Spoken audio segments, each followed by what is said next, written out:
വളരെ പ്രധാനപ്പെട്ട ഒരു വാർത്ത വരുന്നു. സമൂഹ മാധ്യമത്തിൽ വൈകാരിക പോസ്റ്റുമായി അതിജീവിത രംഗത്ത്.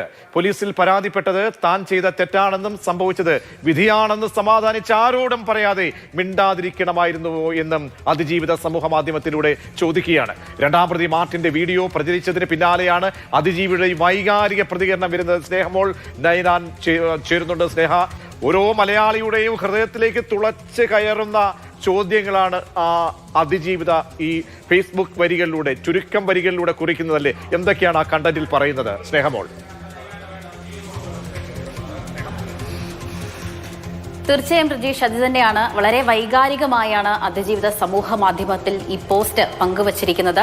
1 മുതൽ 6 വരെ, അതായത് നടിയെ ആക്രമിക്കപ്പെട്ട കേസിൽ 1 മുതൽ 6 വരെ പ്രതികൾക്ക് ശിക്ഷ വിധിച്ചുകൊണ്ട് കോടതി ഉത്തരവ് വന്നതിന് പിന്നാലെ രണ്ടാം പ്രതിയായ മാർട്ടിന്റെ ഒരു പഴയ വീഡിയോ സമൂഹ മാധ്യമങ്ങളിലുടനീളം വലിയ രീതിയിൽ പ്രചരിക്കുകയുണ്ടായി. ഇതേ തുടർന്ന് ദിലീപ് അനുകൂലികളടക്കം നിരവധി പേരാണ് അതിജീവിതയ്ക്കെതിരെ വലിയ തോതിൽ അധിക്ഷേപ പോസ്റ്റുമായൊക്കെ രംഗത്തേക്ക് വരുന്നത്.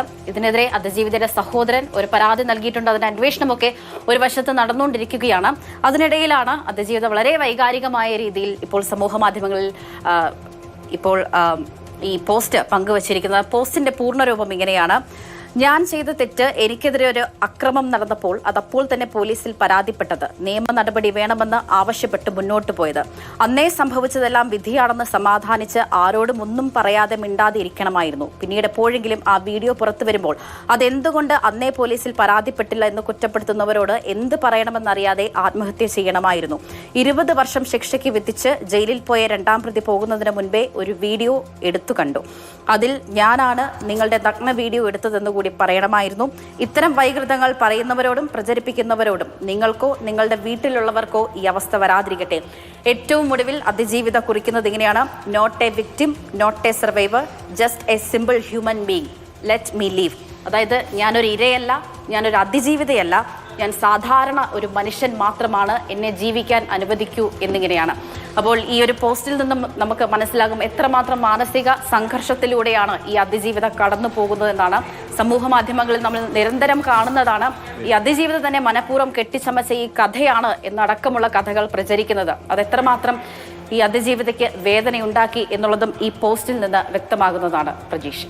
സമൂഹ മാധ്യമത്തിൽ അതിവൈകാരിക പോസ്റ്റുമായി അതിജീവിത രംഗത്ത് വരികയാണ്. പോലീസിൽ പരാതിപ്പെട്ടത് താൻ ചെയ്ത തെറ്റാണെന്നും സംഭവിച്ചത് വിധിയാണെന്നും സമാധാനിച്ച് ആരോടും പറയാതെ മിണ്ടാതിരിക്കണമായിരുന്നോ എന്നും അതിജീവിത സമൂഹ മാധ്യമത്തിലൂടെ കുറിക്കുകയാണ്. വളരെ പ്രധാനപ്പെട്ട വരികളാണ്. എന്നോടൊപ്പം മാധു സജി കൂടി ചേരുന്നുണ്ട്. മാധു, ഒരു അതിജീവിതയ്ക്ക് ചോദിക്കുകയാണ്, കേരള മനസ്സാക്ഷിയോടുള്ള ചോദ്യങ്ങളാണെന്നാണ് ഞാൻ മനസ്സിലാക്കുന്നത്. കാരണം ആത്മഹത്യ ചെയ്യണമായിരുന്നോ എന്ന് ചോദിക്കുന്നു. അതായത് സമാന അവസ്ഥയിലൂടെ പോകുന്ന ഒരുപാട് പേര്, ഉള്ളിൽ പിടയുന്ന ഒരുപാട് പേര് നമ്മുടെ സമൂഹത്തിലുണ്ട്. അപ്പോൾ ഈ അവസ്ഥയിലേക്ക് എത്തുന്നവരുടെ അതിദയനീയ അവസ്ഥ അവരെ എങ്ങനെയൊക്കെ വേട്ടയാടുന്നോ മറുവശത്ത് കൂടി എന്നുള്ളതാണ്. കാരണം മാർട്ടിന്റെ അടക്കം വീഡിയോ പുറത്തേക്ക് വന്നതിന് ശേഷമുള്ള സാഹചര്യങ്ങൾ കൂടി പറഞ്ഞുകൊണ്ടാണ് അതിജീവിത അങ്ങനെ ആവലാതികൾ FB-യിലൂടെ കുറിക്കുന്നത്. നമ്മൾ എങ്ങനെ ഇതിനെ വിലയിരുത്തണം മാധു? പ്രജീഷ്, എന്നെ ഇതിൽ ആശങ്കപ്പെടുത്തുന്ന ഒരു കാര്യം, 5 ദിവസം മുമ്പ് അതിജീവിത സ്വന്തം അക്കൗണ്ടിൽ പങ്കുവെച്ച മറ്റൊരു കുറിപ്പുണ്ടായിരുന്നു. അതിന്റെ അവസാന ഭാഗത്ത് അവർ കുറിക്കുന്ന വരികൾ ഇങ്ങനെയാണ്: അധിക്ഷേപകരമായ കമന്റുകളും പണം വാങ്ങിയുള്ള നുണക്കഥകളും ഉപയോഗിച്ച് എന്നെ ആക്രമിക്കുന്നവരോട് നിങ്ങൾ അത് തുടരുക, അതിനാണ് നിങ്ങൾ പണം വാങ്ങിയിരിക്കുന്നത് എന്നുള്ളതാണ്. അതായത് ഇത്തരം പ്രചാരണങ്ങൾക്ക് മുന്നിൽ കീഴടങ്ങാൻ തയ്യാറല്ലാത്തൊരു പെൺകുട്ടിയെ എന്നത്തേതും എന്നതുപോലെ നമുക്ക് അന്നും കാണാൻ കഴിയുന്നുണ്ടായിരുന്നു. അവിടെ നിന്ന് ഈ 5 ദിവസത്തിനുള്ളിൽ മാർച്ചിന്റെ വീഡിയോ പുറത്തു വന്നത് മുതൽ അവർ നേരിടേണ്ടി വരുന്ന അധിക്ഷേപം, അപമാനം എത്രത്തോളമാണ്, പരിഹാസം എന്നതടക്കമുള്ള കാര്യങ്ങൾ നമുക്ക് മനസ്സിലാക്കാൻ കഴിയുന്നതാണ്. 5 ദിവസം കൊണ്ട് അവർക്ക് ഇങ്ങനെ ഒരു പോസ്റ്റുമായി കേരള സമൂഹത്തിന് മുന്നിലേക്ക് വീണ്ടും വരേണ്ടി വരുന്ന സാഹചര്യം അതാരാണ് ഒരുക്കി കൊടുത്തത് എന്നുള്ളതാണ്.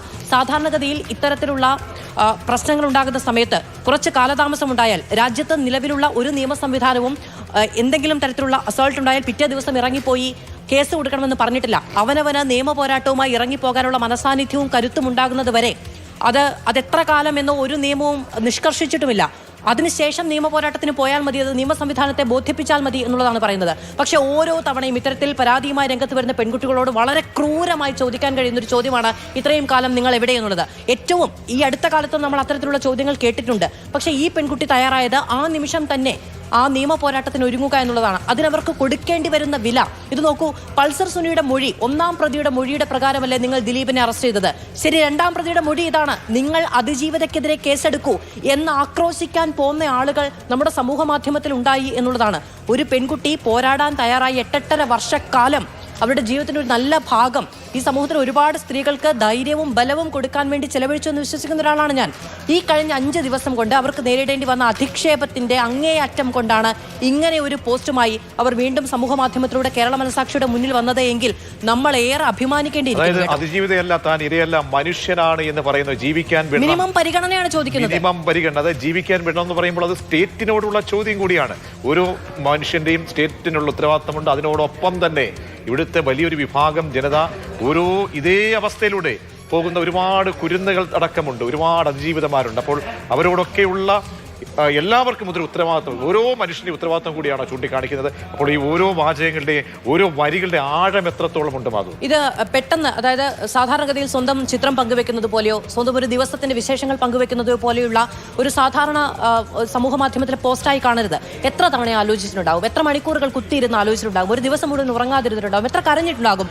ഇങ്ങനെ ചില വരികൾ സമൂഹ മാധ്യമത്തിൽ കുറിക്കണം എങ്കിൽ തോറ്റുപോയി എന്ന് ഒരിക്കലും ഞാൻ സ്വന്തമായി വിചാരിക്കുന്നില്ല എന്ന് പറഞ്ഞ ഒരാളാണ്. ബർഖാദത്തിന് കൊടുത്ത ഒരു ഇന്റർവ്യൂവിൽ അതിജീവിത പറയുന്നുണ്ട്, കഴിഞ്ഞ 15 ദിവസത്തോളം പ്രതികളുടെ എല്ലാവരുടെയും അഭിഭാഷകർ മാറി മാറി വിസ്തരിക്കുന്ന സമയത്ത് ഞാനൊന്നും ചെയ്തിട്ടില്ല എന്ന് ബോധിപ്പിക്കാൻ വേണ്ടിയാണ് എനിക്ക് നിരന്തരം ശ്രമിക്കേണ്ടി വന്നത് എന്ന്. ഒരു പെൺകുട്ടിയാണ്, ജീവിക്കാൻ വീണ്ടും ശ്രമിക്കുന്ന ഒരു പെൺകുട്ടിയാണ്. ഈ ലോകം മുഴുവൻ എന്താ നോക്കൂ, ഈ സമയത്ത് അധിക്ഷേപം ഇങ്ങനെയാണ്, പക്ഷെ ആ സമയത്ത് അധിക്ഷേപമോ ഓർമ്മയുണ്ടോ?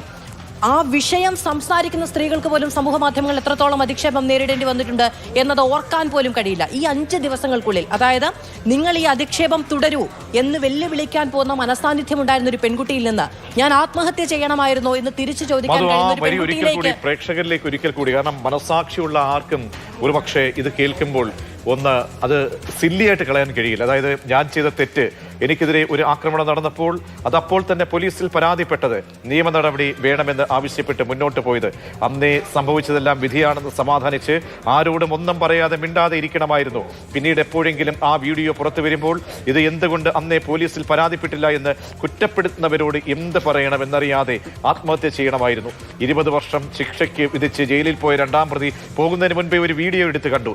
അതിൽ ഞാനാണ് നിങ്ങളുടെ നഗ്ന വീഡിയോ എടുത്തത് എന്നുകൂടെ പറയാമായിരുന്നു. ഇത്തരം വൈകൃതങ്ങൾ പറയുന്നവരോടും പ്രചരിപ്പിക്കുന്നവരോടും നിങ്ങൾക്കോ നിങ്ങളുടെ വീട്ടിലുള്ളവർക്കോ ഈ അവസ്ഥ വരാതിരിക്കട്ടെ. അതായത് വളരെ പ്രധാനപ്പെട്ട, നൊമ്പരപ്പെടുത്തുന്ന, ഉള്ളു പൊള്ളിക്കുന്ന വരികളാണ് മാധു. അതായത് ഓരോരുത്തർക്കും അവനവൻ്റെ വീട്ടകങ്ങളിലേക്കും അവനവൻ്റെ ശരീരത്തിലേക്കും വന്നു ഭവിച്ചാൽ മാത്രമുണ്ടാകുന്ന അവസ്ഥകൾ, അല്ലാത്തവർക്കൊക്കെ ഗ്യാലറിയിൽ ഇരുന്ന് കൈകൊട്ടാം, ചിരിക്കാം. അപ്പോൾ എന്തുമാത്രമുള്ള തീക്ഷ്ണമായ വരികളാണ് മാധു. തീർച്ചയായും, അതായത് ഒരു മനുഷ്യജീവി അവരാവശ്യപ്പെടുന്നതും അതുതന്നെയാണ്, ഞാനൊരു മനുഷ്യനാണ് എന്ന പരിഗണനയെങ്കിലും നൽകൂ എന്നുള്ളതാണ്. അപ്പോൾ ആ ഒരു മനുഷ്യജീവി ഇത്രയും കാലം അനുഭവിക്കേണ്ടി വന്ന മുഴുവൻ വേദനകളും സമൂഹത്തിന് മുന്നിൽ കുറിച്ചു വെക്കുന്നതും തുറന്നു വെക്കുന്നതുമാണ് നമ്മൾ കണ്ടുകൊണ്ടേയിരിക്കുന്നത്.